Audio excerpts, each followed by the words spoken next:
Robert Frost, the crotchety old man. Robert Frost, the curmudgeon. Robert Frost, the complainer. Robert Frost, the romantic. That seems to be what it is that we have today. Welcome to Strip Cover Lit, where we squeeze the bigger picture out of literature.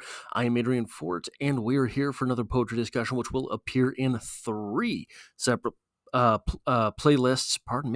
Playlists on the channel. Number one being the uh, poetry discussion playlist, now approaching 650 videos strong. Number two will be the Robert Frost playlist.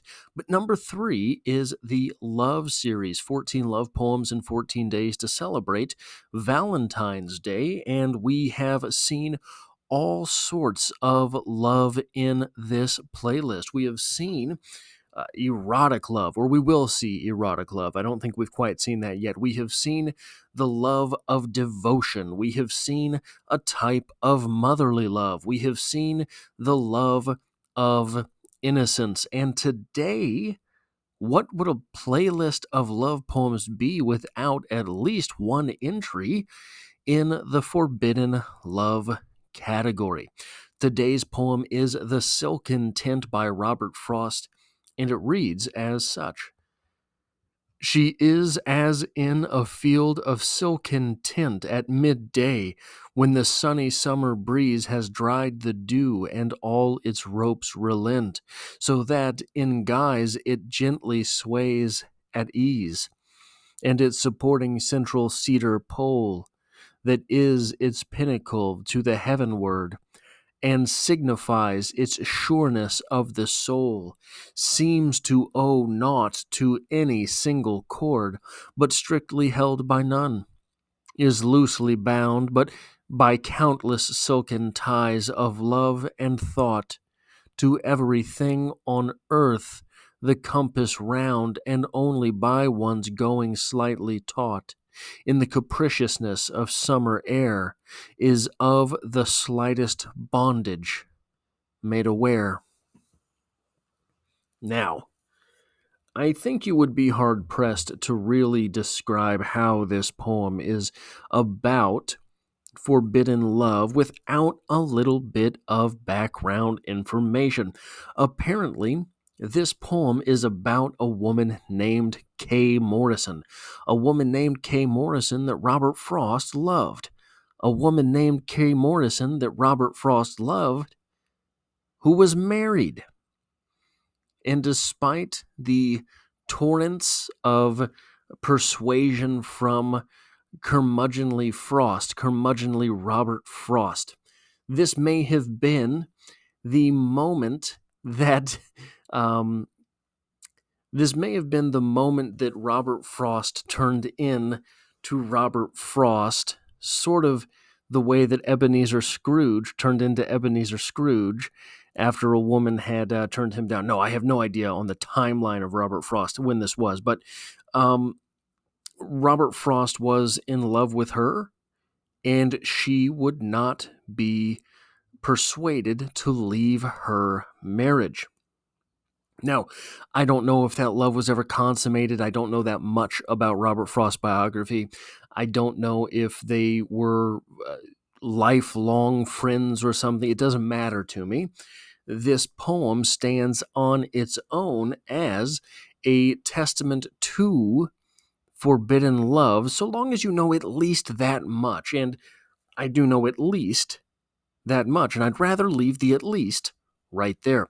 So, notice that the beloved in this poem, the beloved is unmovable despite the storm of our speaker's desires. This is a mythologizing,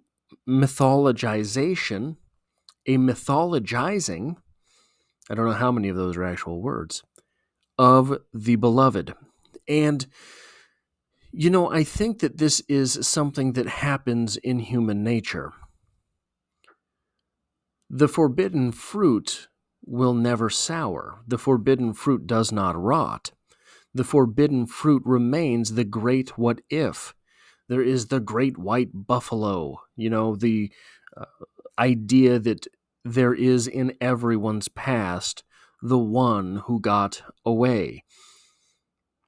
Is that the sense that you get from this poem? The sense that it was written after the one that got away, the great white buffalo?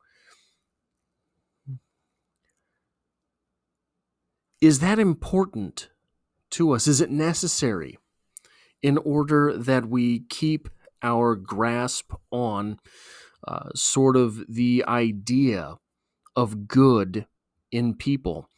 Is it important that these myths that we build around ourselves, the one that got away, all of these crappy relationships that I've had, they weren't with her. She's the one that got away. And if she's still out there, then maybe so is someone else like her.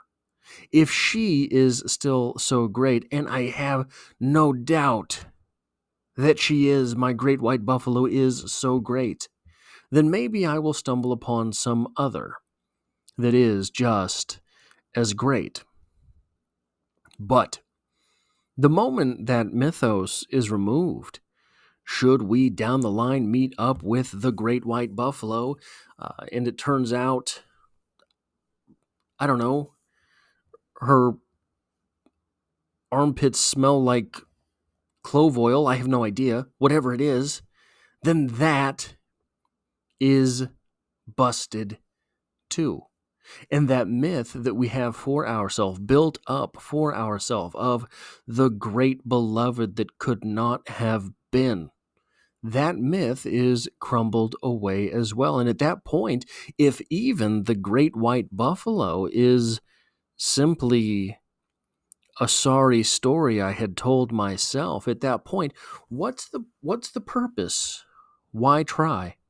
Why keep trying to find someone if even the great one has fallen? I think largely that is where we are as a society these days, with all of the transparency that we have and the way that even lies about someone travel faster than a lie is halfway around the world before a truth can get his pants put on in the morning. Is that the Mark Twain quote? Everyone constantly trying to tear someone else down. Everyone constantly trying to get someone else's goat. Everyone constantly trying to belittle and demean. Is that where we have found ourselves as a society? So that there are no myths left. These movements that have to tear people down as opposed to, hey, everyone has their faults, right?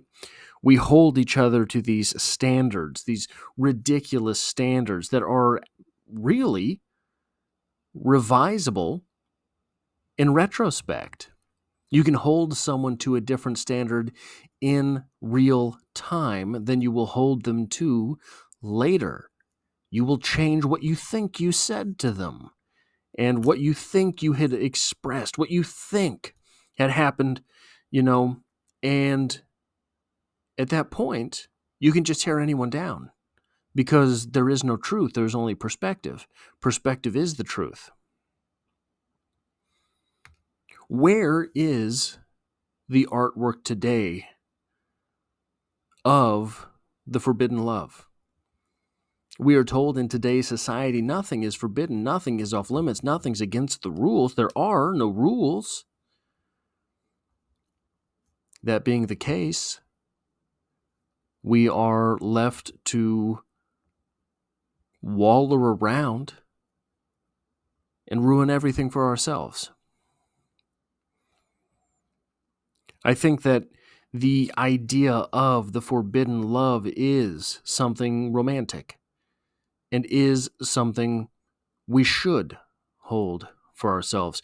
There are all sorts of little archetypes like this that used to be fairly prevalent, Used to be very prevalent in society. The forbidden love, everyone has a forbidden love. Everyone has the one that got away, all of these types of things, shared experiences, common experiences that we used to have that seem gone. They seem to have been revised out of what it means to be alive.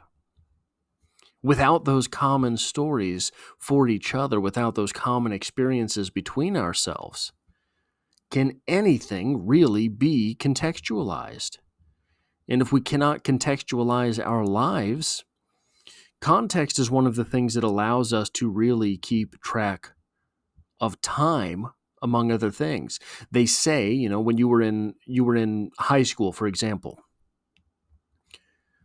if I think back certain memories that I have of high school, I can tell you whether that was freshman, sophomore, junior, or senior year in high school. Those were 4 years. If I think back 4 years from now, it's 2025 right now. 2021 feels 0% different in my mind than right now. 4 years before that, 2017, same thing. Without contextualization, the way that we can contextualize the 4-year difference of high school itself, everything starts to slowly slip away from us. I think that's where I need to leave this. Thank you for being here. That is all I have for this poetry discussion. If you like or appreciate what it is that I do here, hitting the like button really does help me out, as it tells YouTube to share this video with other literature lovers. If you find yourself here by chance but not design, literature is the only thing I talk about on this channel, dropping multiple videos every single week, and I hope to have you back for the next one.